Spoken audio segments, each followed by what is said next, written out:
Magandang araw. Welcome po sa ating prayer and exhortation. Today is Friday. It's our time to read and exhort and pray for the family. Shall we pray, O aming Ama? Pagpalain niyo pong pamilyang Pilipino sa pangalan ni Jesus. Amen.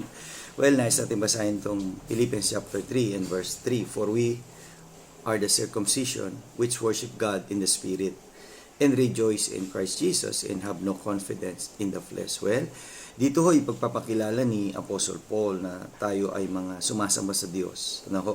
Sa pamamagitan ng Espiritu at sa pangunguna ng ating Panginoon Kristo dahil siya ang ating tinanggap na ating Panginoon at tagapagligtas. Kaya nawa ang bawat isa ay tanggapin si Jesus na maging kanyang Panginoon at tagapagligtas at sambahin ng Diyos sa Espiritu at katotohanan. Upang sa ganon, ang buhay natin ay makasunod sa layunin ng salita ng Diyos. See you again tomorrow sa ating Strong Family Prayer and Exhortation.